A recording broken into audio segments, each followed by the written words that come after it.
आघाडीच्या वतीने जनावरी बाजाराच्या या कार्यक्रमाच्या शुभारंभ प्रसंगी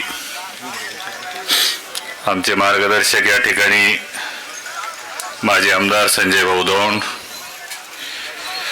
परळी नगर परिषदेचे नगराध्यक्ष बाजीरावजी भैया धर्माधिकारी, आमच्या परळी तालुक्याचे अध्यक्ष तथा नवनिर्वाचित नगरसेवक वैजनाथरावजी सोळंके, आयुबभाई पठाण, सभापती पिंटू मुंडे, या ठिकाणी ज्यांनी भाषण केलं असे महायुतीचे नेते आमचे बांधकाम सभापती पवनजी मुंडे, योगेशजी मेनकुदळे, अजितभाई कच्ची, राजाभाऊ चपोळ, खरं तर सर्व संचालक मंडळ आणि या मार्केट कमिटीचे सचिव रामदासजी, त्यांची सर्व कर्मचारी टीम आणि समोर मोठ्या प्रमाणात उपस्थित असलेल्या माझ्या शेतकरी बांधवांनो, खरं तर अपेक्षा नव्हती की पहिला बाजार आहे नाना तुमची कमाल आहे, कारण पहिला बाजार आहे, जी गोष्ट बंद पडली आहे ती कोणाला चालू कराविषयी वाटत नाही, कारण जो तो आपल्या आपल्या पदावर बसले की आपापलं चालवायचं बघत असतो. परंतु नानासारखा एक चांगला काम करणारा, अतिशय तळागाळातील प्रत्येक माणसाशी नाळ जोडलेला असा सभापती आदरणीय साहेबांचा मावळा त्या सभापती पदावर आहे. त्यामुळे नानांनी, किंवा मला नाही वाटत नानांना साहेबांनी सांगितलं असेल, बरोबर नाना, नानाची डोक्यात जरी संकल्पना आली असेल नसेल माहीत नाही, पण साहेबांच्या डोक्यामध्ये अशा अनेक संकल्पना आपल्या या शेतकऱ्यांसाठी असतात.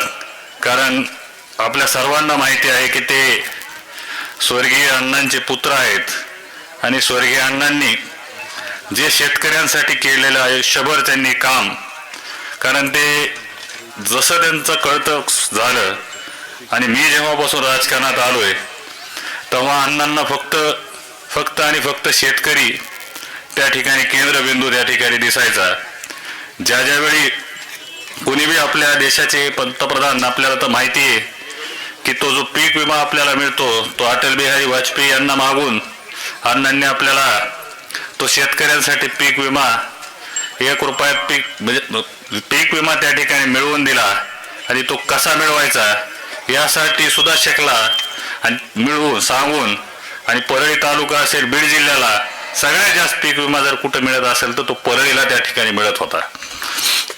खरं सांगायचं म्हणजे स्वर्गीय मुंडे साहेब असतील, स्वर्गीय अण्णा असतील, त्यांनी पाहिलेलं परळीसाठी स्वप्न, कारण त्यांच्या अकाली निधनानं आपल्याला वाटत होतं की कुठंतरी आपण पोरके झालो आहोत, परंतु अशा प्रकारची काही गोष्ट नाही. कारण धनंजयजी मुंडे साहेब अण्णांच्या रूपाने आणि मुंडे साहेबांच्या रूपाने पंकजाताई या ठिकाणी आपल्यात आहेत. त्यामुळे या परळीचा विकास भरभराटीनं आणि प्रगतीनं निश्चितपणे पुढे जाणार आहे. हो, सगळे घेतो पवनजी, तुमचं पद घेतो, टेन्शन घेऊ लागे, हळूहळू घेतो. आता ते आपल्या त्या अण्णा आणि साहेबांच्या रूपाने ते दोघं जण आपल्यात आहेत. ते निश्चितपणे एवढं मोठं कार्य ते आपल्या माध्यमातून करणार आहेत.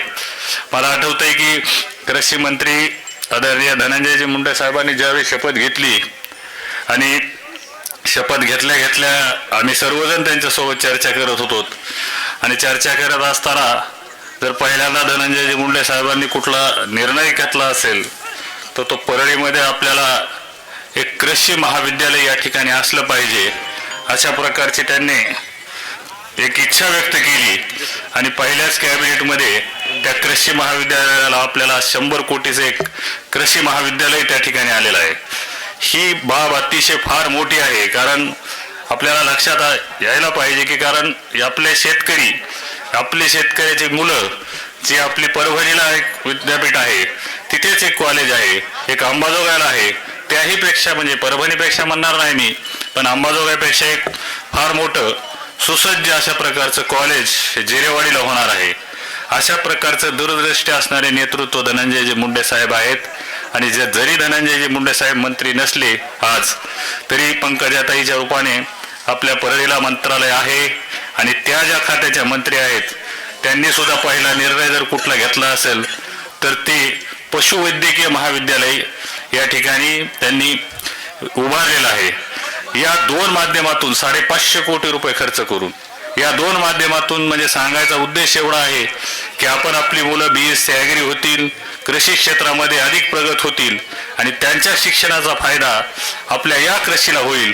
आणि जो पशुवैद्यकीय दवाखाना होईल त्याच्यामध्ये आपलीच मुलं त्या ठिकाणी डॉक्टर होऊन आपल्या या भागातील सेवा त्या ठिकाणी निश्चितपणे करणार आहेत. आज खऱ्या अर्थानं पवनजींना वाटलं की मी कदाचित धनुभाऊ कुणा असल्यामुळं ताईवर काही बोलल करायची, पण असं काही नाही. आता महायुती आहे आणि महायुती नसली असली तरी आम्ही बहीण भाऊ आहोत, त्यामुळे आपण काळजी करू नका. आपल्याला मला माहित आहे की ताईंनी केवढा मोठा आज खऱ्या अर्थानं भारत देशातील सर्वात मोठा कार्यक्रम. आता आम्ही भैयाजी, आम्ही सगळी टीम, संजय भाऊ, आपण सगळेजण त्या ठिकाणी भेट द्यायला जाऊ का. आताच त्यांच्या ताईंच्या साहेबांकडनंच मला निरोप होता की आपण तिथं जावं आणि भेट द्यावी. त्या प्रदर्शनामध्ये संपूर्ण देशातले पशु या ठिकाणी आपल्या परळीमध्ये येणार आहेत. आणि ते येत असताना त्याचं निमंत्रण सुद्धा मी त्यांच्या वतीनं देतो, कारण आपल्यासाठी ते पशु प्रदर्शन आहे. तिथे अनेक प्रकारचे पशु आणि अनेक प्रकारचे, कारण आपण वारंवार आपण एकच विषयाकडे चालत असतो. त्याच म्हशी, त्याच गायी आणि अशा अनेक जनावरं आहेत की ज्यातून दूध जास्त मिळतं. प्रत्येक गोष्टीत त्यातून आपल्याला नफा घेण्यासाठी त्या प्रदर्शनातून आपल्याला फायदा मिळणार आहे. त्याच्यामध्ये फार मोठमोठे एक्सपर्ट्स त्या ठिकाणी आपल्याला मार्गदर्शन करणार आहेत.